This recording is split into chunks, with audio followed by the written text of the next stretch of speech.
Well, hi everybody. This is a next episode on A Higher Love.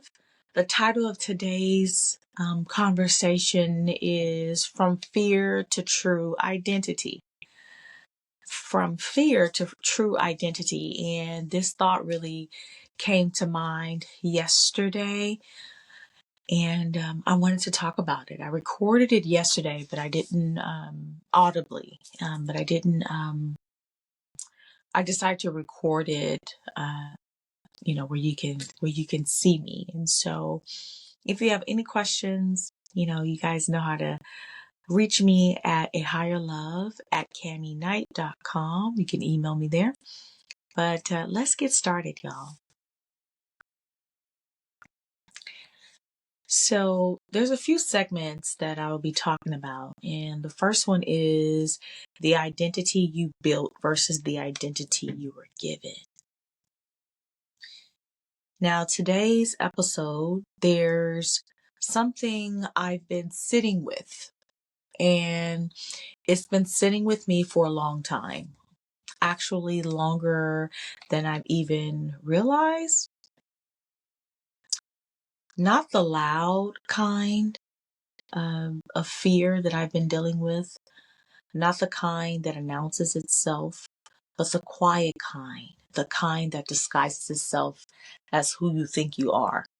Now, that is really the kind of fear that I'm talking about and how it relates to my former identity. And many of our identity, which I'm going to talk to you today about, is rooted in fear. I used to believe I knew myself for a very long time. I had an identity that felt solid, grounded, and even strong. I told myself that who I am, that this is who I am. But what I didn't realize was that so much of who I thought I was actually built from fear. So, what is identity really? Identity is powerful. It shapes how we were raised. Identity is what we were taught. Identity is what we experience as children. Identity is what we had to do to survive. And let me be clear, there's nothing wrong, inherently wrong with that. But here's where it gets complicated. That identity, the one built in survival, often becomes the lens through which we see everything. I think that deserves pausing. The identity, the one built in survival, that we don't even know is survival many times, this often becomes the lens through which we see everything.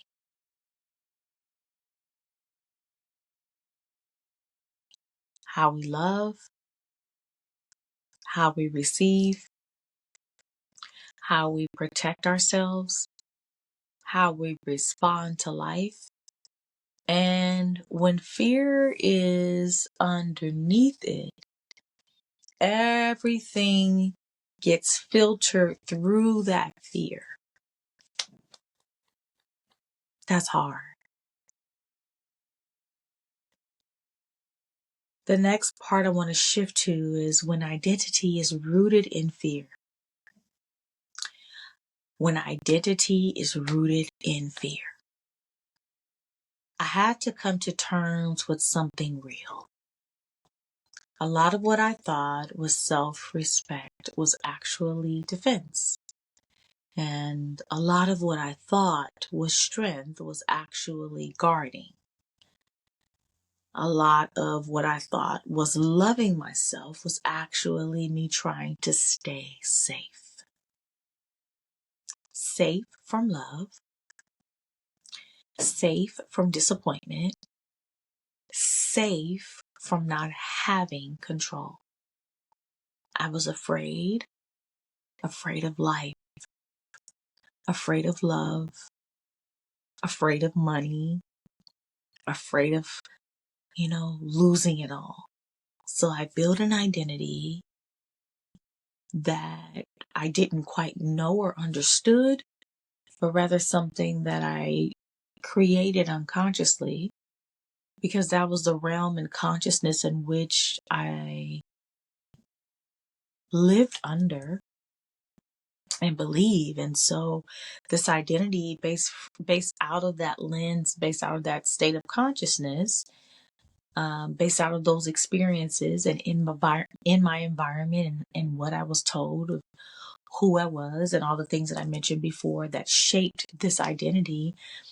I would say these things to myself on an unconscious level and even a conscious level. We don't do this. This is my identity. We don't do this. We don't accept that. We grind. We make it happen. We don't slow down long enough to listen. And I know for a fact that I really didn't know that I was saying this to myself.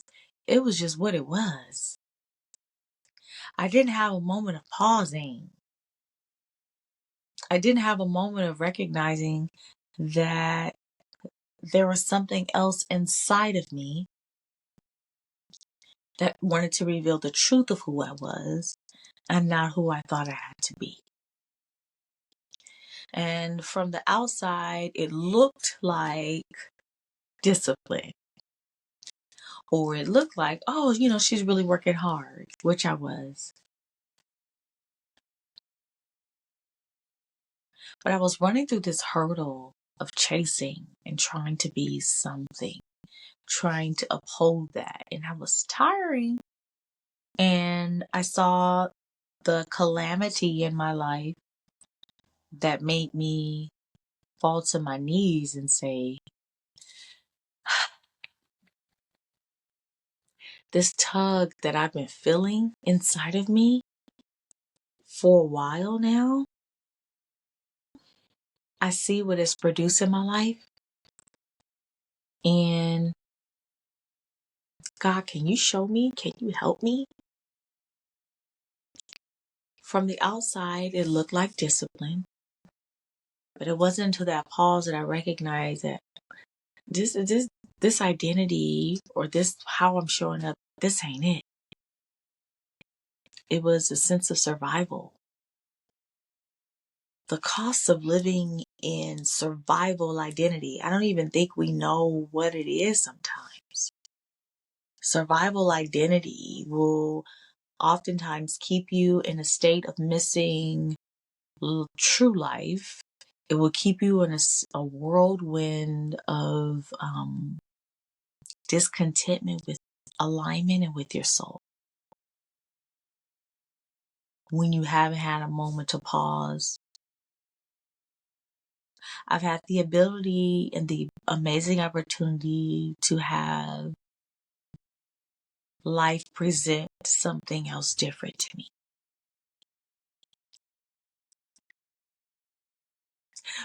My kids say, Mom, when you experience pain, you push through it.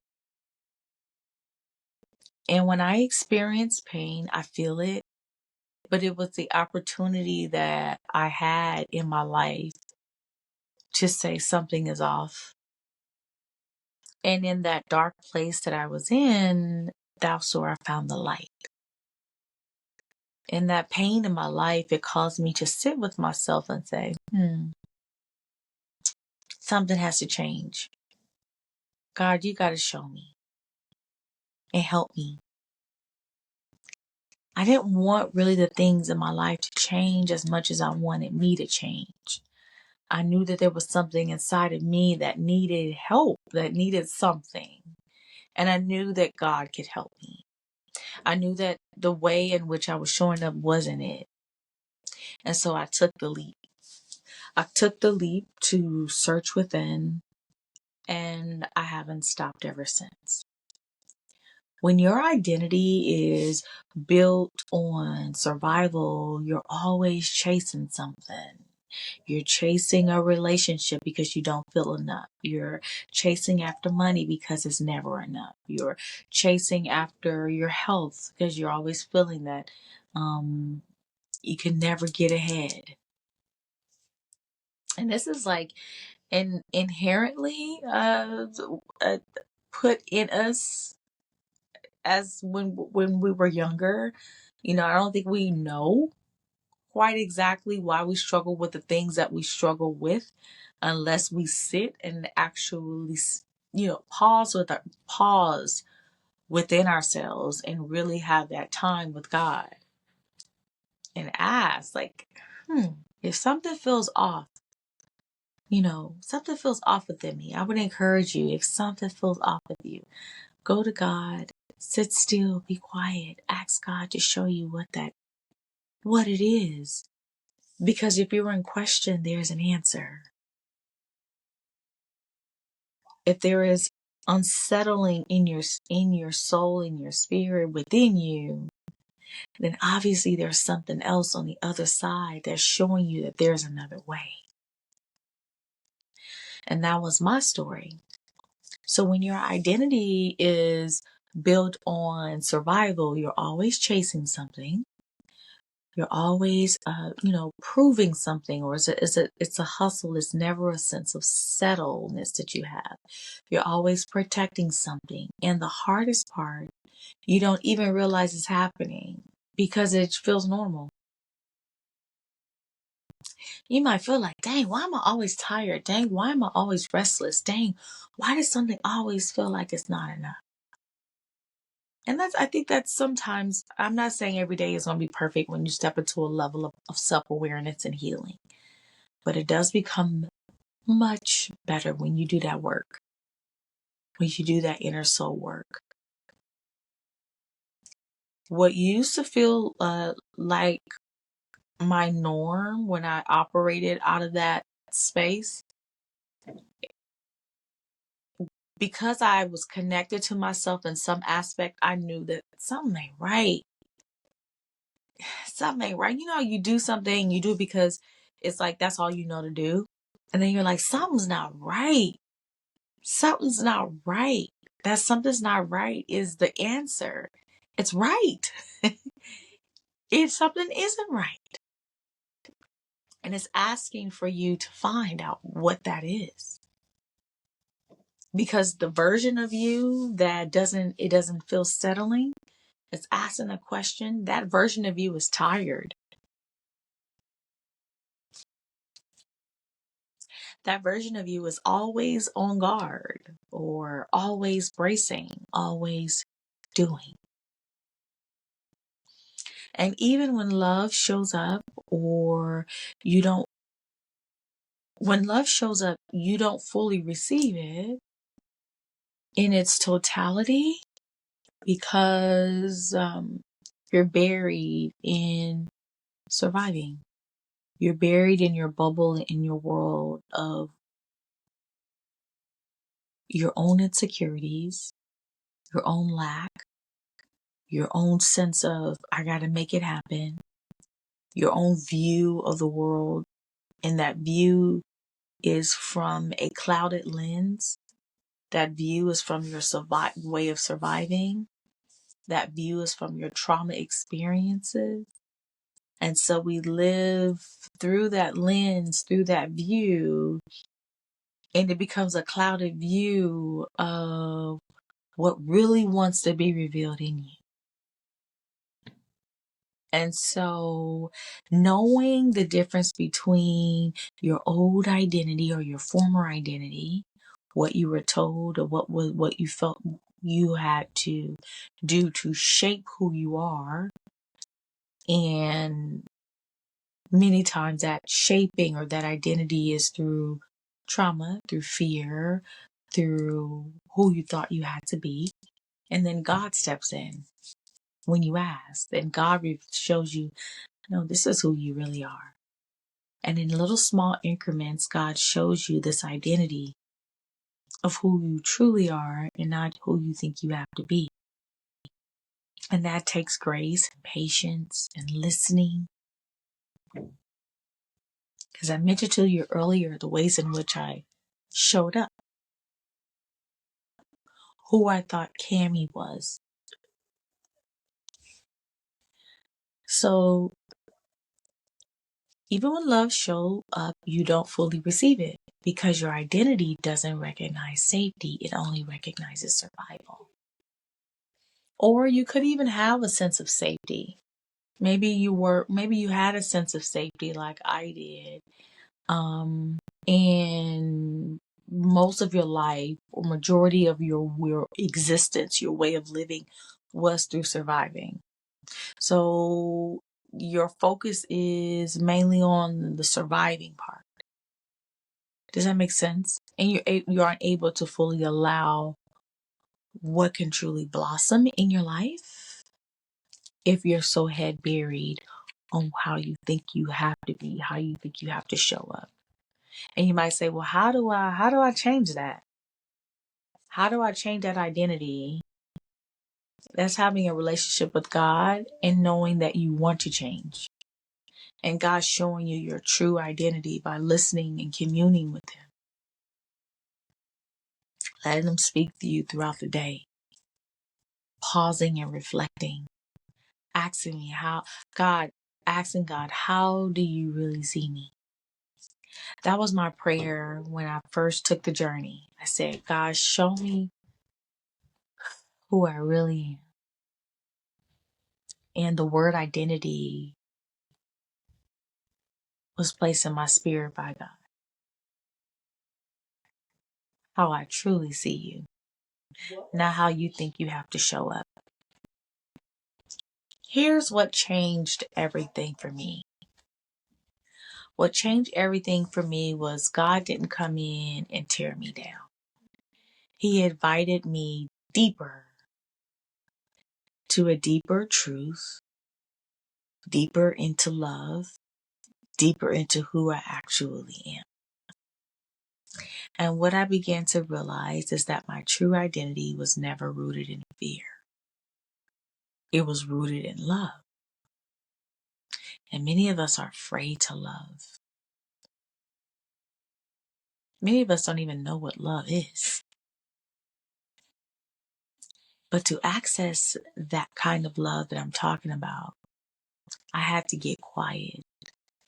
I had to sit with myself. I had to listen. I had to go through the process. I had to do that soul work.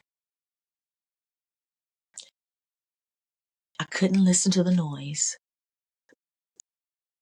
not to the conditioning in which I was raised, not to the urgency of make it happen, but to that still, steady voice, the one that doesn't rush, that doesn't strive, the one that knows. There was an exchange that had happened. I had to release the identity that kept me surviving and trust the identity God was revealing to me. And that was not easy because survival identity feels safe even when it's exhausting. But true identity, it requires trust. It requires surrender. It requires allowing yourself to be loved differently. To not strive for love, but to receive it. Not to chase worth, but to embody it. Now, y'all, I don't move the same. I'm not operating from defense. I'm not constantly guarding. I'm not chasing in the same way. I'm learning to live from a place of alignment, from a place of trust, from a place of knowing who I am beyond what I had to be. And it's not about perfection. By all means, no. It's about awareness. Recognizing when fear is speaking and choosing not to build your identity around it. So, in closing, I want to leave you with this. Who are you when you're not trying to survive? Who are you when fear isn't making the decision? And what parts of your identity might not actually be you, but something you learn to become? This is the work. This is the journey. And this is what a higher love is about. Learning who you truly are beyond fear, beyond survival, beyond old identity. Man, that feels good. I'll see you on the next episode. Bye.